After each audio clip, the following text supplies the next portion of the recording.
Dövlət qulluqçularının maaşlarının baza hissəsi artırılıb. Prezident İlham Əliyev bununla bağlı fərman imzalayıb. Fərmanla dövlət qulluğunun inzibati və yardımçı vəzifələri üzrə aylıq vəzifə maaşının minimum məbləğləri, əməyin ödəniş səviyyələri üzrə vəzifələr, səviyyə və pillələr üzrə artım faizləri və aylıq vəzifə maaşlarının məbləğləri müəyyən olunub. Fərmana əsasən Azərbaycanın dövlət orqanlarına qulluq keçən dövlət qulluqçularının aylıq vəzifə maaşının minimum məbləği inzibati vəzifələr üzrə 1170 manat, yardımçı vəzifələr üçün 760 manat müəyyən edilib.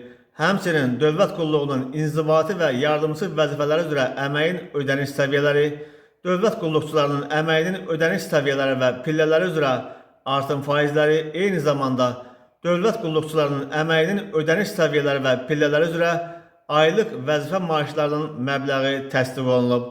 Bu fərmanın 3-cü və 4-cü hissələri ilə müəyyən edilmiş 1-ci, 3-cü ödəniş səviyyələri üzrə inzibati vəzifələrin və 4-cü, 11-ci ödəniş səviyyələri üzrə Azərbaycan Prezidenti administrasiyasında inzibati vəzifələr üzrə baza aylıq vəzifə maaşları qulluq şəraitinin xüsusiyyətləri nəzərə alınmaqla 10% yüksək məbləğdə müəyyən olunub.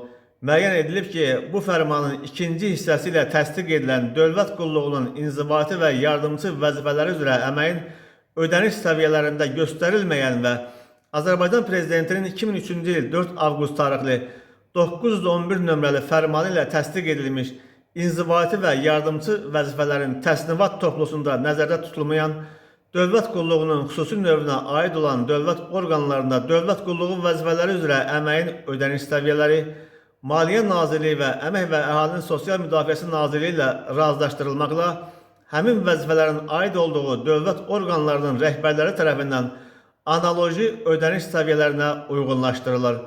Maliyyə Nazirliyi fərmanda nəzərdə tutulan əmək haqqlarının ödənilməsini 2026-cı il dövlət büdcəsində bu məqsəd üçün nəzərdə tutulmuş vəsait, eləcə də dövlət orqanlarının saxlanılması xərclərində büdcə xərclərinin iqtisadi təsnifatının əmək haqqı köməkçi bölməsi dairəsində xərc paraqrafları arasında dəyişikliklər etməklə həyata keçirəcək. Fərman 2026-cı il yanvarın 1-dən tətbiq edilir.